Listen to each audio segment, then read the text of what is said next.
Bismillahirrahmanirrahim. Subhanalladzi asra bi'abdihi laylan minal masjidil haram ilal masjidil aqsa alladzi barakna hawlah linuriyahu min ayatina innahu huwas samiul basir. Wa qala wa ma ja'alna ru'ya allati araynaka illa fitnatan linnas. Yang kita muliakan Tuan Guru Babus Salam beserta seluruh keluarga, seluruh zuriat Syekhina wa Rabitina Syekh Abdul Wahab Rakan Al-Qadir Naksabandi, Tuan para khalifah, seluruh jamaah yang sedang melaksanakan suluk Naksabandiyah, seluruh penduduk Babus Salam, anak kami para santri, ibu-ibu, seluruhnya kita yang sangat dirahmati Allah yang kami muliakan. Malam ini kita tambahi sejarah hidup kita dengan berada dalam kelompok wa kunu ma'as shadiqin. Allah perintahkan kita supaya sering bersama orang yang benar. Orang yang benar itu adalah mereka yang mentaati Allah dan Rasulnya, apakah itu dalam bidang iman, ibadah, dakwah. Karena ini adalah pengokoh-pengokoh. Alladzina immakkannahum fil ardi aqamus salata wa atawuz zakata wa amaru bil ma'rufi wa nahaw 'anil munkar walillahi akibatul umur. Kalau kamu ingin kami teguhkan kedudukanmu di muka bumi, kata Allah, aqamus salah, tegakkan kamulah salat, atawuz zakah, tunaikan zakat, amaru bil ma'ruf, berada dalam kelompok amar ma'ruf, wa nahau 'anil munkar, cegah kemungkaran. Maka bagi Allah ada balasan bagi setiap persoalan. Insyaallah Babus Salam akan diteguhkan oleh Allah Subhanahu wa ta'ala. Dan kita yang hadir ini juga akan dikuatkan oleh Allah.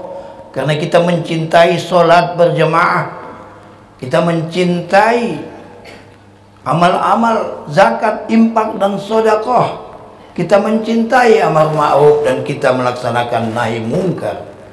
Maka pada saatnya kita menunggu Allah akan mengokohkan kita.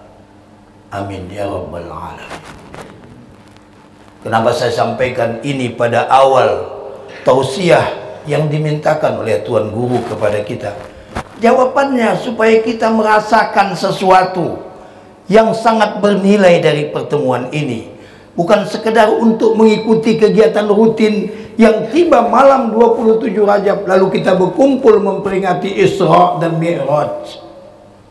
Kalau inilah rutinitas itu, tidak ada kesan yang akan kita bawa selesai setiap kegiatan. Kenapa? Karena tidak kita tahu apa harga dan nilai dari pertemuan-pertemuan seperti ini. Apalagi kalau dilihat kepada hadis-hadis Rasul, majtama'a qaumun fi baitin min buyutillah alladzina yatluna kitaballah wa yatadarasunahu. Suatu kaum yang berkumpul di dalam satu rumah Allah yang mereka membaca Quran dan mentadaruskannya. Korek membaca Quran, kita sudah merasakan. Kenapa kita panggil yang kita anggap yang terbaik? Supaya bacaannya menjadi tadarus kepada kita. Santri yang mendengar harus membiasakan bacaan yang bagus. Karena membiasakan bacaan, mendengar bacaan yang bagus, insya Allah akan keluar bacaan yang bagus. Kan kalau itu dibiasakan terus, tanya di sini hadir 15 orang. Santri tahfiz dari Binjai sedang suluk. Saya tanya, ada yang 7 juz, ada yang lebih dan sebagainya. Metode tahfiz adalah mengulang-ulang ayat yang benar Setidak-tidaknya 40 kali, 45 kali diulang ayat itu baru terbayang di benaknya, sehingga dia akan terus menambah dan menambah. Satu ayat kita baca satu hari, 23 tahun satu khatam. 10 ayat kita baca, insya Allah akan khatam 10 tahun dan sebagainya. Di sini hadir anak-anakku yang masih terang pikirannya, cintai Al-Quran. Karena mereka yang mencintai Al-Quran, Al-Quran itu akan menjadi mukjizat Rasul sepanjang zaman yang menguatkan dia untuk hidup dan melemahkan orang lain. Ada belajar tauhid di pesantren? Ada bab Rasul, Nabi? Ada bicara tentang mukjizat? Amrun khariqun lil adah tasdiqum bid'wa risalah. Perkara ganjil yang diberikan Allah kepada Nabi dan Rasul untuk menguatkan dakwah kerasulan dan melemahkan kaum kafir. Itu makna mukjizat. Al-Quranul Karim dan Isra Mi'raj ini adalah dua mukjizat terbesar Rasul, dan satu-satunya mukjizat sampai akhir zaman yang masih hidup bersama kita adalah Al-Quranul Karim. Kalau Al-Quranul Karim itu menguatkan Rasul, melemahkan orang kafir sebagai mukjizat Rasul, maka kita yang hadir ini pun akan tetap kuat dan lemah orang kafir. Dan insya Allah bersilam ini akan tetap kuat dan tidak bisa dimain-mainkan oleh orang sesat dan orang kafir. Karena Quran masih bersama kita, diberikan oleh Allah Subhanahu wa Ta'ala. Takbir! Allah! Itu mental santri, itu mental muslim. Pegang itu sampai mati. Itu yang diajarkan Rasul kepada kita. Maka Allah pun dengan bijaksananya meletakkan Isra Mi'raj itu di tengah-tengah Al-Quranul Karim, di awal juz yang ke-15. Maha suci Allah yang telah memperjalankan hambanya pada suatu malam dari Masjidil Haram ke Masjidil Aqsa. Kami tunjukkan kepadanya tanda-tanda kekuasaan kami, sebagian dari tanda kekuasaan kami.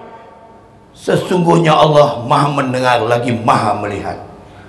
Masya Allah, para ilmuwan dan filosof yang banyak menganalisa, berpikir tidak akan bisa mendekati Isra Mi'raj ini dengan ilmu teknologi mereka. Kenapa? Karena pemikiran itu tidak pernah menghasilkan hal-hal yang supranatural.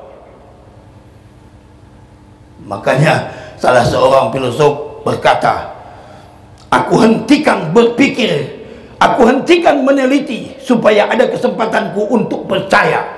Kapanpun kalau Isra Mi'raj itu didekati dengan teknologi, tidak akan ada orang yang percaya.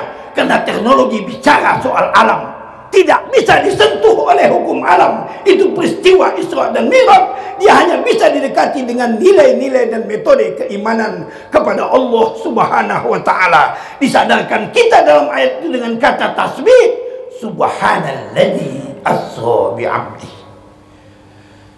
Ilmu tauhid ada menyatakan tauhidul af'al. Apa artinya? Semua perbuatan itu adalah kehendak Allah. Kalau kehendak Allah, mana ada persoalan? Makanya jangankan dari Masjidil Haram ke Masjidil Aqsa, naik ke mustawa sampai kepada Sidratul Muntaha. Lebih dari itu saja. Innama amruhu idza arada syai'an ayyakula lahu. Akidah lagi. Orang Islam itu sangat percaya kehendak Allah itu bisa saja terjadi. Maka orang Islam tidak akan pernah putus asa. Kalau di dalam ilmu tauhid, Isra Mi'raj ini bagian apa pembahasannya? Santri, ada nggak dibahas perkara sam'iyat? Ada sam'iyat? Ada. Hal-hal yang kita hanya mendengar, menengok tak bisa, termasuklah ini. Tapi kita sangat yakin dan percaya karena kita punya roh yang merasa. Siapa yang mendahulukan kita untuk mencontoh? Dia mendahulukan roh yang merasa. Bukan Abu Lahab. Abu Lahab Taballaka ya Muhammad alihaza zama'tana. Celaka kau Muhammad, kau kumpul kami untuk benar berita bohongmu ini. Itu kalau Abu Lahab. Makanya Abu Lahab tidak mau menerima ajaran Rasul karena pikirannya berkata, udah ada ajaran nenek moyang kita yang lalu. Maka orang-orang yang hanya berpikir mendekati Isra Mi'raj pas macam Abu Lahab. Ilmuwan pun dia tak akan sembahyang. Tetapi kalau yang mendengar berita ini Abu Bakar, orang yang sangat dekat dengan Nabi Muhammad SAW, saking dekatnya dengan Nabi Muhammad SAW, dia tahu apapun yang berkaitan dengan Nabi Muhammad, baik secara fisik maupun secara psikis. Maka pengenalan yang dekat ini membuat dia menjawab. Selesai keraguan orang-orang yang selama ini goyang imannya. Apa benar Muhammad itu bisa dari sini ke Masjidil Aqsa, dari Masjidil Haram lalu naik kembali lagi katanya tadi malam? Pakai apa? Manusia manapun dari dulu sampai sekarang tidak akan bisa mendekati peristiwa ini kalau dengan ilmu alam. Tapi Abu Bakar Siddiq ada yang membuat dia menjadi unggul. Ada ilmu batinnya, makrifah dia kepada Nabi Muhammad. Makrifahnya kepada Nabi Muhammad membawa dia kepada makrifatullah. Thariqat Naqsabandiyah, salah satu silsilahnya sesudah Nabi adalah Abu Bakar Siddiq.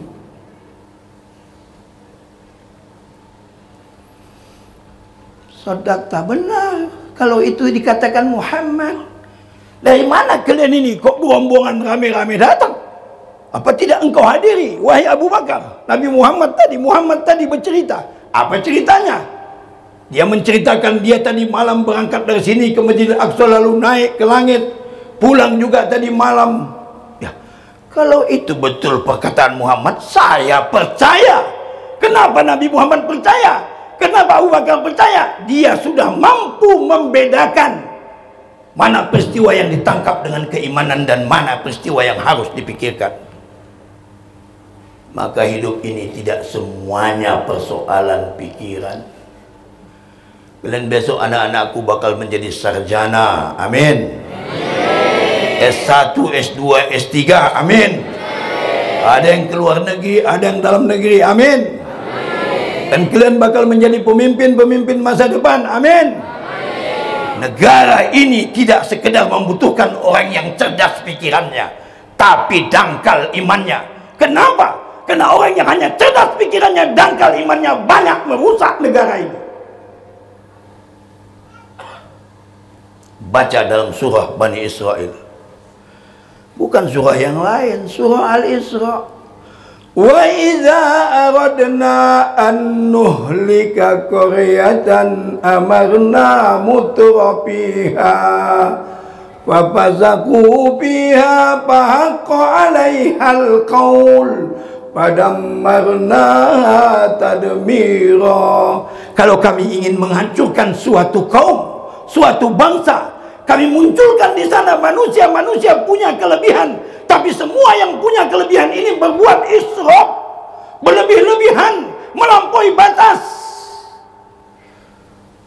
Pejabatnya melanggar ketentuan, orang kayanya bakhil dan tomak, yang cantik-cantik perempuan jadi pelacur. Coba bayangkan kalau itu terjadi. Semua berbuat fasik.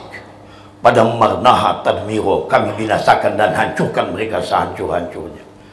Tetapi kalau ingin ditinggikan Allah derajat, sambung ayat ini. Yarfa'illahu alladhina walladhina utul. Itu ayat santri.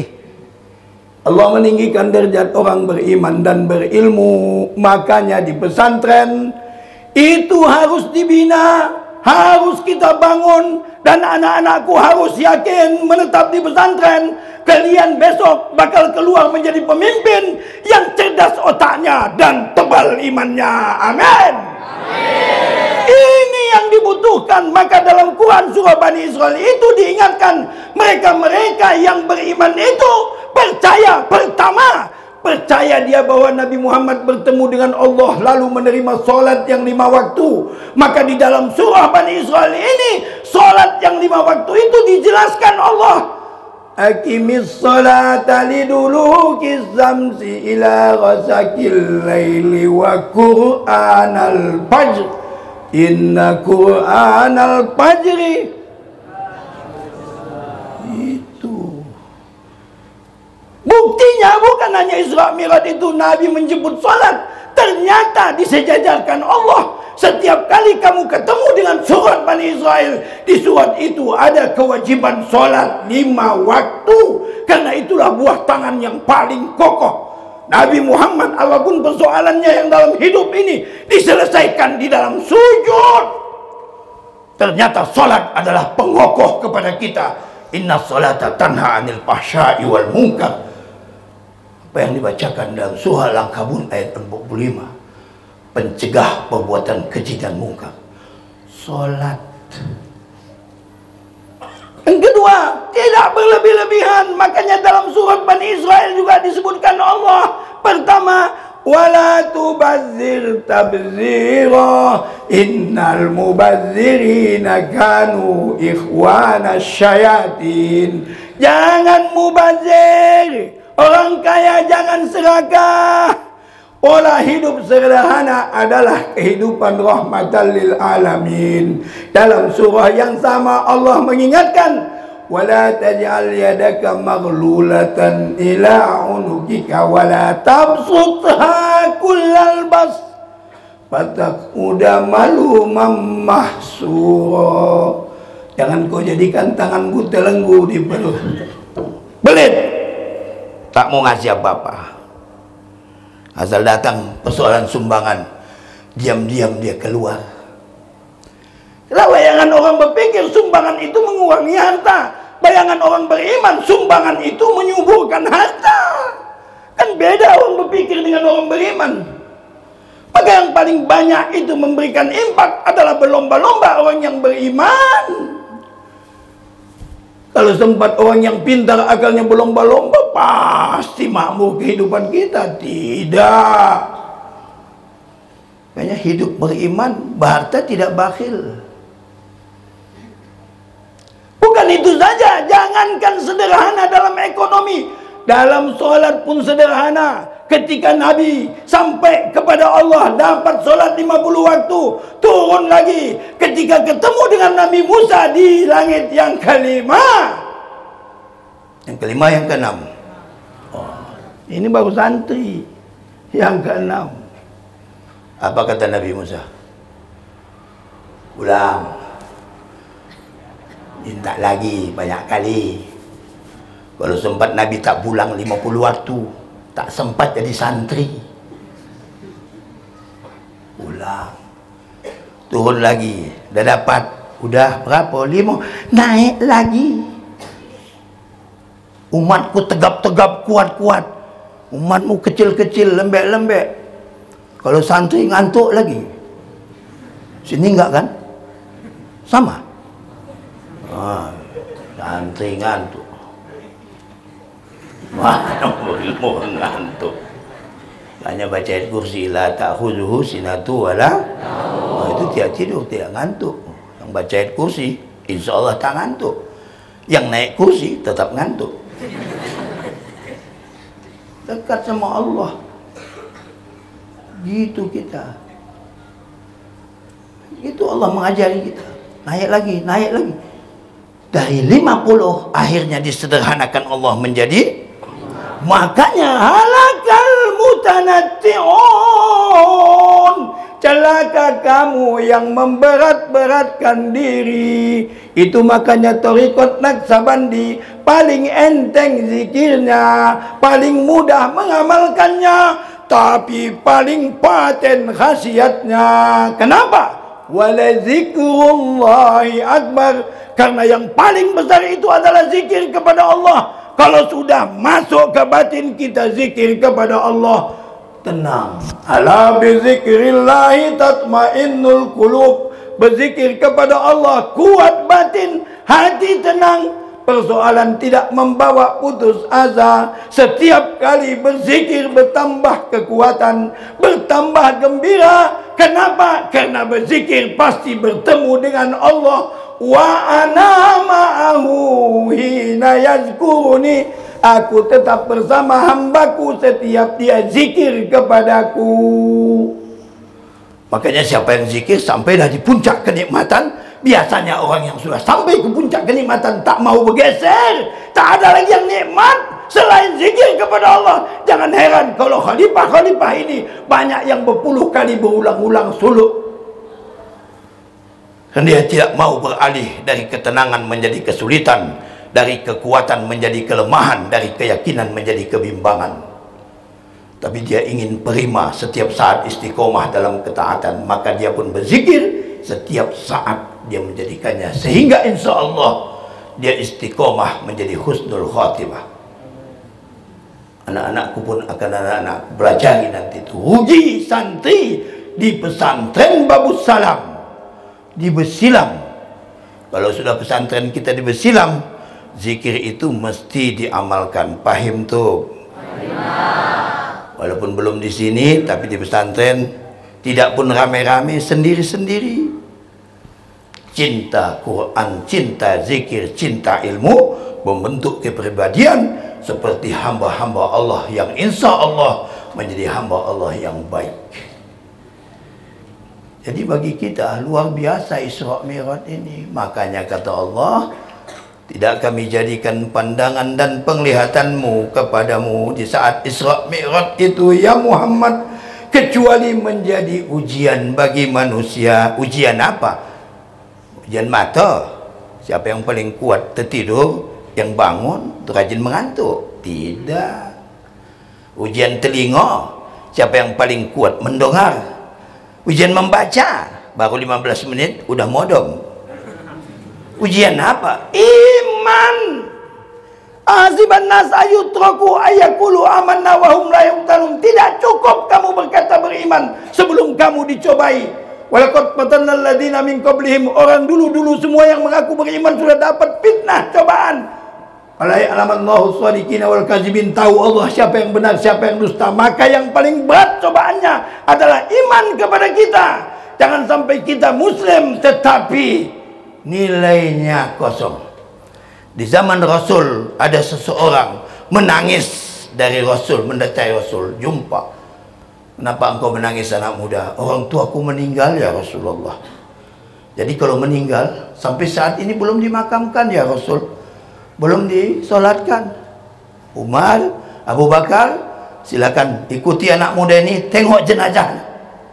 Sampai di tempat ditengok jenazah.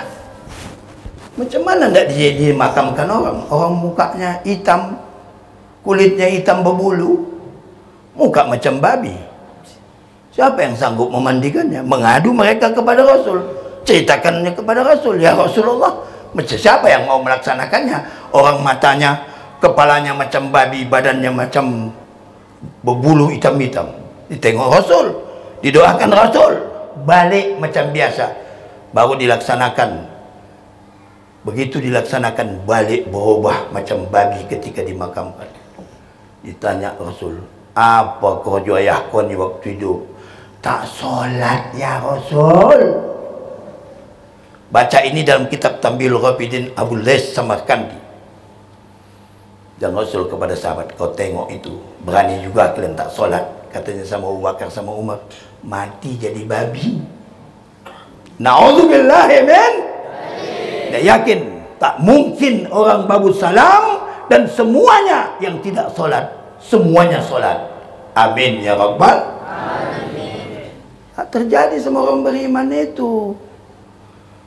Yang kedua, ketika di zaman Abu Bakar Siddiq ada jenazah, sudah siap disolatkan, sudah siap, belum disolatkan, tapi sudah siap dimandikan, dikapani. Ada yang bagi masih dari kain kapan, apa pula lagi ini? Diintip. Rupanya seekor ular sedang melilit leher sampai ke pahanya. Datang Abu Bakar mau diambil kayu. Bercakap ular. Apa salahku kau pukul? Ada dosaku sama kau rupanya? Aku ini disuruh Allah mengazab kawan ni. Makanya ku gigit badannya ni, ku isap tulang sumsumnya ni. Ya, itunya kata Umar kepada Abu Bakar, kata ular tu. Iyalah. Jadi tak kau pukul pula aku. Rupanya apa salah kawan ni? Satu, asal didengar azan tak datang ke masjid. Asal didengar azan tak datang ke dosa. Mendengar azan, idza sami'at du'a la yaji ila shalah, la yaji ila jamaah. Kalau didengarnya azan dia tidak datang. Kalau sanggup lagi besok silakan. Biar diigit ular tu pula besok, tongkuk sama paha tu disapnya tulang sumsum. Aku jangankan dibelit ular, menengok ular pun paling tinggi. Walau bisa jangan berjumpa. Ular itu peliharaan jin. Makanya usahakan kalau nampak kata Rasul di rumah, usir. Kalau tak mau diusir baru dipukul. Jangan pukul dulu baru diusir. Pukul dulu pula. Mana dia mau pergi? Udah mati. Usir dulu. Keluar kau. Kalau nggak keluar kau, kupukul kau. Kalau dia betul ular, dia di situ. Kalau tidak, dia sudah hilang. Itu. Apalagi dokat-dokat hutan. Banyak ular. Hati-hati. Maka kata Nabi SAW langkah bismillahirrahmanirrahim. Lipan kala jengking ular kalau menggigit takkan bisa memudaratkan kamu, karena kamu sudah menggunakan nama Allah. Bismillahirrahmanirrahim. Siapa berkata ketika melangkah dijaga oleh Allah, malu Allah menjaga, malu Allah mendengar kalimat hambanya kalau tidak dijaganya. Hebat itu bismillah. Yang kedua, ini salah kawan ni, tak mau bayar zakat, duitnya banyak. Duit banyak, harta banyak, berzakat, bersedekah tidak juga. Yang ketiga, apa salahnya?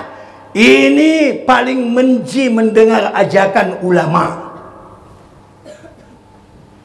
Tidak mau dia mengikuti dan menghormati ulama.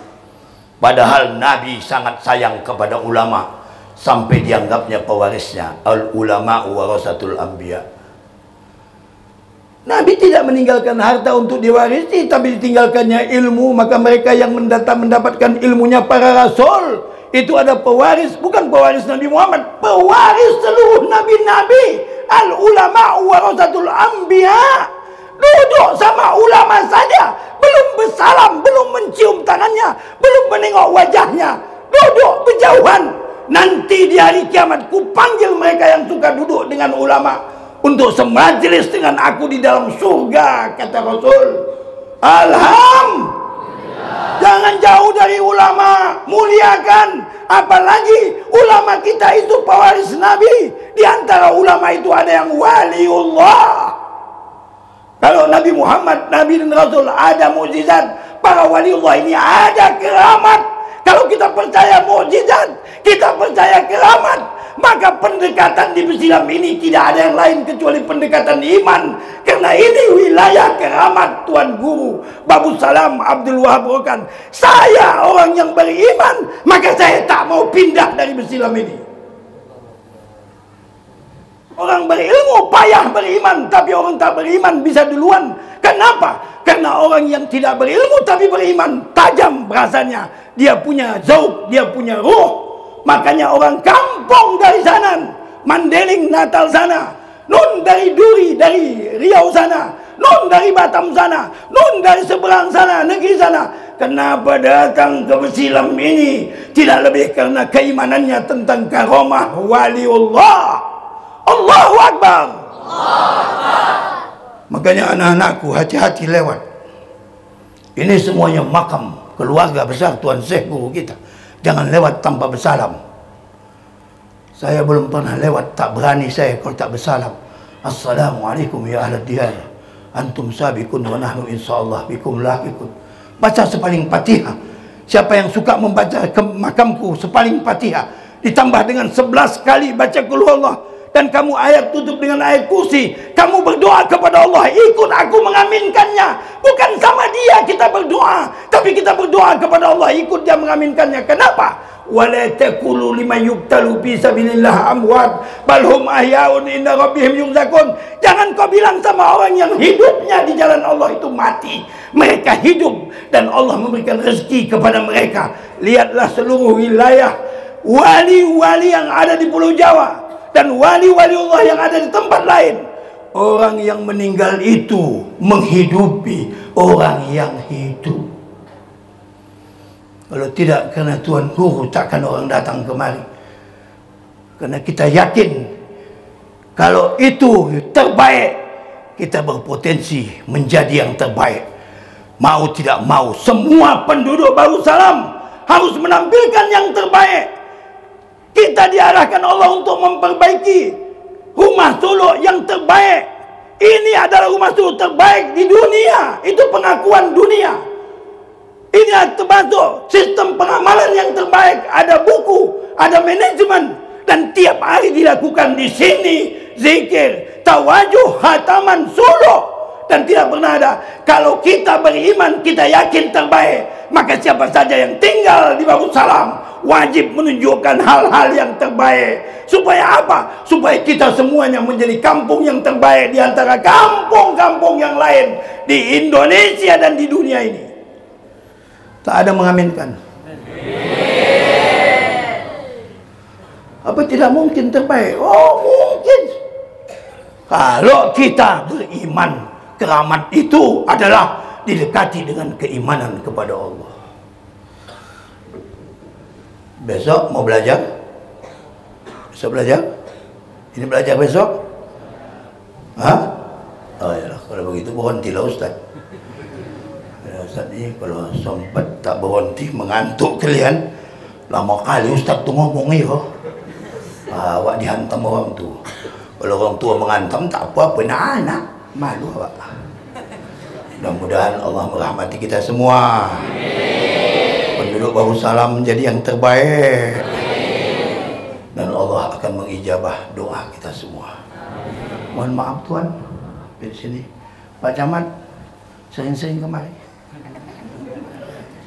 Enak berkawan sama orang zikir Pak Camat, didoakannya Bapak. Dia sehat, mudah melayani masyarakat. Ya, ketika itu orang yang berzikir kepada Allah dan orang yang membaca Quran adalah ahlullah bil ardi, keluarga-keluarga Allah di muka bumi. Man akramahum akramahullah. Siapa memuliakan mereka, perhatian kepada mereka, pasti dimuliakan dan diperhatikan Allah. Wa man ahanahum ahanahullah. Siapa merendahkan dan menghina mereka, pasti Allah menghinakan mereka. Nauzubillahi min. Tinggal kita pilih. Wabillahi taufiq wal hidayah. Wassalamualaikum warahmatullahi wabarakatuh.